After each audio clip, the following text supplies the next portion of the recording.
Et nous sommes toujours sur Bagheera FM. Bagheera FM, c'est Bagheera FM. Alors, nous allons continuer nos petites chroniques. Et cette fois, on va demander à notre cher, comment dirais-je, papillon de lumière, cet homme si majestueux, Paul Verdier, qu'as-tu à nous raconter, toi, aujourd'hui ? Alors, merci déjà Ben pour cette présentation flatteuse et très touchante et ô combien importante pour un chroniqueur, car c'est vraiment grâce à ça qu'on peut se sentir en confiance afin de prendre le temps de bien faire sa chronique. Et d'ailleurs, je vous parle de temps, mais on sait tous que le temps n'existe pas vraiment, que c'est simplement la représentation qu'on se fait d'une autre dimension plus ou moins identique à l'espace, en fait. Comment ça, Paul, le temps n'existe pas ? Eh bien non, Ben, pas au sens où on l'entend en tout cas. Il est aussi réel que votre jeu d'acteur, à savoir qu'il dépend du nombre de paramètres qui nous dépassent tous. En relativité restreinte, il existe un phénomène de dilatation du temps et de contraction des longueurs. Non mais vous dites n'importe quoi, Paul. Et non Ben, loin de moi l'idée de vous faire passer pour un gros complotiste qui passerait son temps à troller les gens sur des groupes Facebook qui n'existent que pour se foutre du monde, en vous donnant ce genre de réplique, mais c'est pas mon genre. Et pour mieux comprendre ce phénomène, j'ai prévu un petit instant C'est pas sorcier. Allez, chauffe Marcel.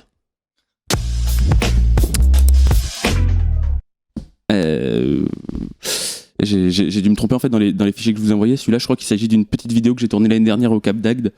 Donc faute de moyens et surtout de droits d'auteur, je vais essayer de refaire moi à la bouche le générique de C'est pas sorcier. Alors ça fait.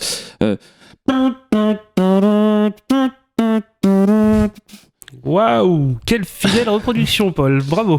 C'est remarquer cette maîtrise venant du fin fond de la gorge. Ça aussi, je l'ai appris au Cap d'Agde l'année dernière. Bref, donc bonsoir et bonjour à toutes et à tous, chers auditeurs. Aujourd'hui, nous allons comprendre le phénomène de dilatation du temps et de contraction des longueurs. Avec un exemple, le confinement. Observez, en mars 2017, l'État a décidé de restreindre notre espace. Ce qui a eu pour effet de dilater sensiblement notre temps. Voilà. Non, c'est pas très sérieux, ça, c'est pas un phénomène scientifique.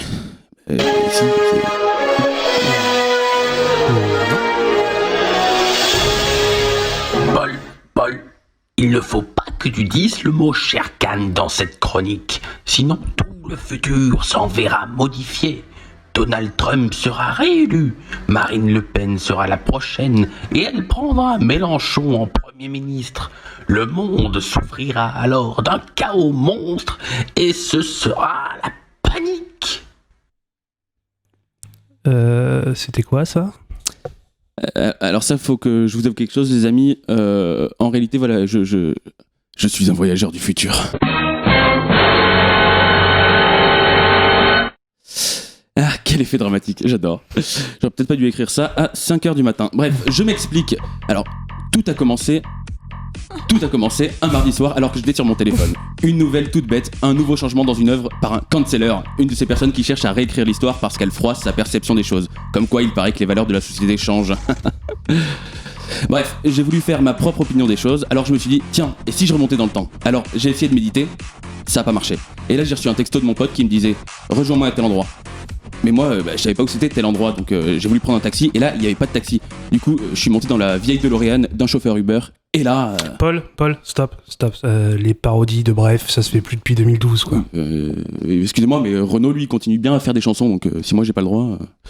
Bref, voilà, j'ai réussi à voyager dans le temps, moi, et avant que vous commenciez à me dire « Mais voyons, Paul, voyager dans le passé, ça crée un paradoxe. » Alors, oui, mais non.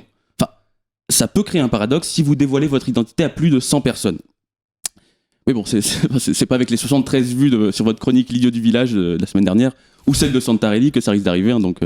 Mais j'avoue, sait-on jamais que, admettons qu'un jour, l'un de nous soit connu et que nous profitions tous de sa notoriété sur Bagheera FM.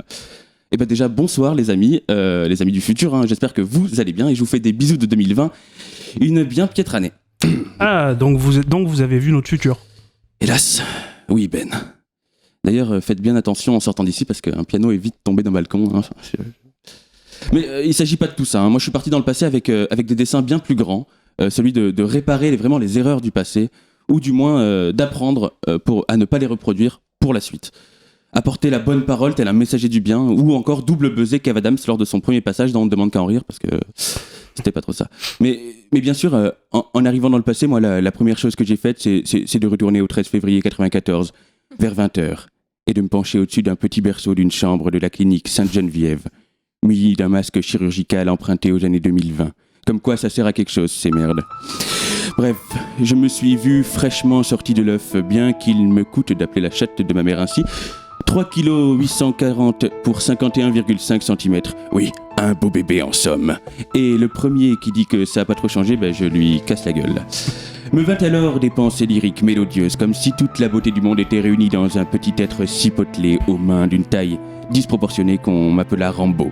La candeur était là, l'innocence de naître vierge dans un monde souillé était telle que je me vis comme hypnotisé moi-même par moi-même, avec pour seule envie que de rester là, indéfiniment, à me contempler. Comme j'aimerais encore être à cet instant que nous vivons, nous, vous, moi. Pendant que je vous parle, pendant que le monde ne tourne pas rond, pendant qu'on nous contraint à vivre dans la peur de demain et d'autrui. Bon, Paul, ça suffit les plagiats maintenant, hein? Déjà que j'ai rien dit pour C'est pas sorcier, on va pas continuer, hein, ça va, stop. Je savais que vous alliez dire ça, Ben. C'est bien pour ça que le son s'est coupé, remarquez-le. Ah. Voilà. Comme je vous le disais, je suis donc retourné me voir moi lors de ma naissance, et voilà, j'ai dû faire une sorte d'ivresse des profondeurs du temps, car j'avais perdu tous mes objectifs. Je suis simplement resté pendant 26 années, à me regarder grandir. Et je vous avoue, je me suis quand même soufflé quelques petits mots à l'oreille, comme celui de réussir à attraper Claire en maternelle pour avoir mon premier bisou. Celui de bien supprimer mon Skyblog après l'adolescence pour n'avoir aucune trace de polocrazynice.skyblog.com sur internet. Est-ce que je l'ai fait ?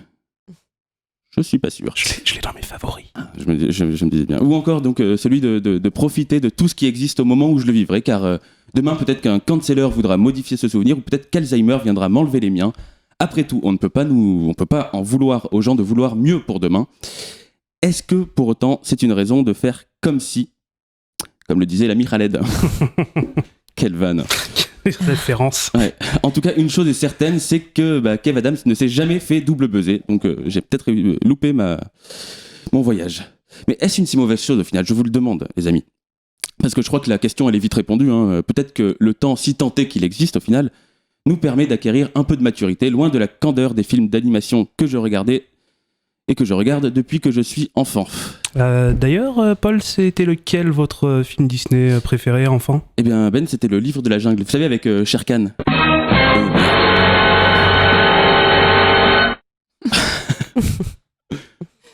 Parfait.